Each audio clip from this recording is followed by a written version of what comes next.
தமிழகத்தில் 2026 சட்டமன்ற தேர்தலுக்கு இன்னும் 8 மாதங்களுக்கு மேல் இருக்கிறது. அதற்குள் கட்சிகள் மக்களின் வீடுகளுக்கு தேடிச் சென்று பிரச்சாரம் செய்ய தொடங்கிவிட்டனர். அதுவும் பாயிண்ட் பை பாயிண்ட் பிரச்சாரம், ரோடு ஷோ என விரிவுபடுத்த தொடங்கிவிட்டனர். இவற்றின் உச்சகட்டமாக அடுத்து பிரம்மாண்டமான மாநாடுகளை நடத்தவும் திட்டமிட்டிருக்கின்றனர். வருகின்ற ஆகஸ்ட், செப்டம்பரில் அடுத்தடுத்து மாநாடுகள் நடக்க இருக்கின்றனர். ஆகஸ்ட் 1ஆம் தேதி தந்தைக்கும் மகனுக்கும் இடையே மோதல் இன்னும் தீராத நிலையில் பூம்புகாரில் பாமகவின் மகளிரணி மாநாடு நடக்கிறது. தந்தை மகனுக்கிடையே நீர் பூத்த நெருப்பாக இருந்த மோதல் கடந்த ஆண்டு நடந்த கட்சியின் பொதுக்குழுவில்தான் வெளிப்படையாக வெடித்தது. மேடையிலேயே மைக்கை வீசிவிட்டு ராமதாசுக்கும் எதிராக அன்புமணி பேசியிருந்தார். அதன் பிறகு மகாபலிபுரத்தில் நடந்த சித்திரை முழு நிலவு மாநாட்டின் போது இந்த மோதல் வீதிக்கு வந்தது. ஒழுங்காயிருக்கணும், இல்லன்னா கடல்ல தூக்கி போட்டு விடுவேன் என யாருக்கோ தகவல் சொல்வதை போல அன்புமணியை நெருக்கடிக்குள்ளாக்கினார் ராமதாஸ். இந்த மாநாட்டிற்கு பிறகுதான் மோதல் முற்றி ஒவ்வொரு வியாழன்கிழமையும் பத்திரிகையாளர்களை சந்தித்து அன்புமணியின் இமேஜை டேமேஜ் ஆக்கி வருகிறார் ராமதாஸ். இதன் உச்சகட்டமாக என்னுடைய பெயரை கூட அன்புமணி பயன்படுத்தக்கூடாது என்ற அளவிற்கு ஆவேசமடைந்து விட்டார் ராமதாஸ். இருவரையும் சமாதானம் செய்யும் வேளையில் பல தரப்பினரும் ஈடுபட்டு வருகின்றனர். மகளிர் அணி மாநாட்டிற்கு அன்புமணிக்கும் அழைப்பு விடுக்கப்படும். அவர் வரலாம் அல்லது வராமலும் போகலாம் என பேசியுள்ளார் ராமதாஸ். தேர்தலுக்கு 6-7 மாதங்களுக்கு முன்பாக நடக்கும் மாநாடு என்பதால் அனைத்து தரப்பும் ஒவ்வொன்றாக நின்று கட்சியின் பலத்தை காட்டும் வகையில் மாநாட்டை நடத்த வேண்டும். அப்போதுதான் முன்பை போல அத்தனை பெரிய கட்சிகளும் நம்மை கூட்டாக தேடி வருவார்கள் என்பதுதான் பாமகவின் ராமதாஸின் கணக்காக இருந்து வருகிறது. சித்திரை முழு நிலவில் பிரிந்த தந்தை மகன் கூட்டணி பூம்புகாரில் இணையுமா என்பதுதான் அந்த மாநாட்டின் மைய கேள்வியாக இருக்கிறது. விக்கிரவாண்டியில் முதல் மாநில மாநாட்டை நடத்தினார் விஜய் அவர்கள். அதன் பிறகு மதுரையில் 2வது மாநாட்டை நடத்த தேதி குறித்து விட்டார். அதுவும் ஆகஸ்ட் 25ஆம் தேதி மாநாட்டை முடித்துவிட்டு செப்டம்பரில் பிரச்சார வாகனத்தில் வேகமெடுத்து ஊரை சுற்றி வலம் வர இருக்கிறார் விஜய் தான் முதலமைச்சர் வேட்பாளர். தாவேகா தலைமையில்தான் கூட்டணி என செயற்குழுவில் தீர்மானமாகவே அறிவித்து விட்டார்கள். மாநாடு குறித்து விஜய் வெளியிட்டிருக்கும் பதிவிலும் தாவேகாவை முதன்மை சக்தி என்றே குறிப்பிடுகிறார்கள். ஆக பெரிய கட்சிகள் ஏதோடும் கூட்டணி வைக்காமல் தாவேகா தலைமையில்தான் கூட்டணி என்னும் மனநிலையில் இருக்கின்றனர். ஆனால் விக்கிரவாண்டி மாநாட்டிலேயே கூட்டணிக்கும் வருபவர்களுக்கு ஆட்சி அதிகாரத்தில் பங்கு உண்டு என்றெல்லாம் விஜய் அறிவித்தார்.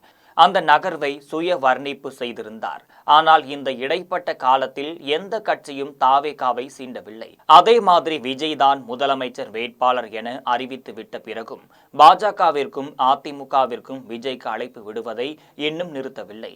தாவேகாவும் அதிமுகவை இன்னும் விமர்சிக்கவே இல்லை. ஆக தாவேகா தலைமையில்தான் கூட்டணி என்பதில் உறுதியாக இருக்கிறார்களா அல்லது தனித்து போட்டி என்பது டிமாண்ட் ஏற்றுவதற்கான ஒரு வழியாக முயற்சிக்கிறார்களா என்பதில் இன்னமும் குழப்பம் நீடிக்கிறது. இந்த விஷயத்தில் தொண்டர்களுக்கும் நிர்வாகிகளுக்கும் ஒரு தெளிவை ஏற்படுத்த வேண்டிய தேவை விஜய்க்கு இருக்கிறது. மேலும் சுற்றுப்பயணத்திற்கு முன்பாக தமிழகம் முழுவதும் பேசும் பொருளாக ஆகும் வகையில் அரசியல் பரபரப்பை உண்டாக்க வேண்டும் என்றுதான் மாநாட்டை திட்டமிட்டிருக்கிறார்கள். அதற்கேற்ற வகையில் விஜயும் அரசியல் செறிவுமிக்க உரையை அங்கே ஆட்சியாக வேண்டும். தவறினால் எந்த தாக்கமும் இல்லாமல் அன்றைய பிரபலம் அடைவதற்காக மட்டுமே மாறி பிசுபிசுத்தே போகும். தெற்கு திசை தெரியாமல் நிற்கிறார் ஓபிஎஸ். எடப்பாடியுடன் கைகோர்த்தவுடன் ஓபிஎஸ்க்கும் கிடைத்து வந்த டெல்லியின் அருளும் முற்றிலுமாக நின்றுவிட்டது. தமிழகம் வந்த அமித்ஷாவை பார்க்க நேரம் கொடுக்கப்படவில்லை. இந்து முன்னணியின் முருகர் மாநாட்டிற்கு அழைப்பு விடுக்கப்படவில்லை. டெல்லி கண்டு கொள்ளாததால் கலக்கத்தில் இருக்கிறார் ஓபிஎஸ். சில நாட்களுக்கு முன்பு அதிமுக தொண்டர் உரிமை மீட்பு குழு நிர்வாகிகளுடன் ஆலோசனை நடத்தியிருந்தார். ஆலோசனைக்கு பிறகு ஒரு முக்கியமான முடிவை எடுத்துவிட்டேன். ஆனால் அதை செப்டம்பர் 4ஆம் தேதி மதுரை மாநாட்டில்தான் அறிவிப்பேன் என ஓபிஎஸ் கூறினார். அதிமுகவில் மீண்டும் இணைய எந்த நிபந்தனையும் இல்லை என ஓபிஎஸ் கூறிவிட்டார். இருந்தாலும் ஓபிஎஸ்ஐ உள்ளே சேர்க்க எடப்பாடிக்கு மனமில்லை. டெல்லியும் கையை உதறிவிட்டது. எந்த பக்கமும் கிரீன் சிக்னல் கிடைக்காததால் தனி கட்சியை ஆரம்பிக்கும் முடிவில் ஓபிஎஸ் இருப்பதாக தகவல் வந்து கொண்டிருக்கிறது. அந்த கட்சியை தான் ஓபிஎஸ் மதுரையில் அறிவிக்க கூடுமாம். கட்சி ஆரம்பிப்பதற்கு விஜய் பக்கமாக துண்டை போட்டு வைத்திருக்கிறார். அதை ஆலோசனை கூட்டத்தின் முடிவில் விஜய்க்கு எங்களுடைய தார்மீக ஆதரவு எப்போதும் உண்டு என தானாகவே வண்டியில் ஏறினார். ஆக ஓபிஎஸ் என்ன முடிவை எடுக்கப் போகிறார், யார் பக்கம் சாயப் போகிறார் என்பது செப்டம்பர் 4ஆம் தேதியில் தெரியவரும். செப்டம்பரில் திமுகவின் முப்பெரும் விழா பொதுக்கூட்டம் பிரம்மாண்டமாக நடத்தப்படும். கடந்த ஆண்டு முப்பெரும் விழா மற்றும் பவழ விழா பொதுக்கூட்டத்தில் கூட்டணி கட்சி தலைவர்களையும் திமுக மேடையேற்றி இருந்தது. எங்களின் வெற்றியில் உங்களின் பங்கு இருக்கிறது, எல்லாரும் சேர்ந்துதான் வென்றோம் என்கின்ற தோனியில் கூட்டணி கட்சிகளுக்கும் கிரெடிட் கொடுத்தும் பேசி கூட்டணி வலுவாக இருப்பதாக ஸ்டாலின் உறுதி செய்திருந்தார். ஆனால் இப்போது நிலைமை அப்படி இல்லை. தேர்தலை முன்வைத்து திமுக கூட்டணியில் ஒவ்வொரு கட்சியும் ஒவ்வொரு பக்கமும் இழுக்க தொடங்கிவிட்டனர். காமராஜர் சர்ச்சையில் காங்கிரசும் கொதித்தெழுந்திருந்தது. மதிமுகவை குறித்து பாஜக காய் நகர்த்தி கொண்டிருக்கிறது. தமிழக மார்க்சிஸ்ட் பொதுச் செயலாளர் சண்முகம் ஆட்சியின் மீது விமர்சனங்களுக்கு மேல் விமர்சனமாக வைத்து வருகிறார். திருமா அவ்வப்போது சீண்டி விடுகிறார். எல்லோருடைய நோக்கமும் 2026 சட்டமன்ற தேர்தலில் கடந்த 2021 சட்டமன்ற தேர்தலை விட அதிக தொகுதிகளை பெற வேண்டும் என்பதற்காக தான் திமுக கூட்டணிகளின் கணக்காக இருக்கிறது. இந்த நிலையில் திமுகவின் முப்பெரும் விழா நடக்க இருக்கிறது.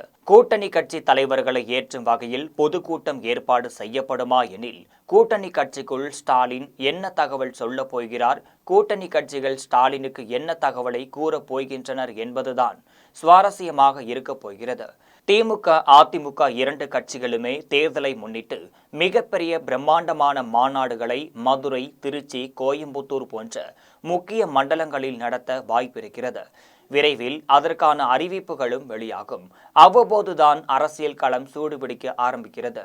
இன்னும் சில மாதங்களில் அரசியலில் அனல் பறக்கப் போகிறது என்பதுதான் எதிர்பார்க்கலாம்.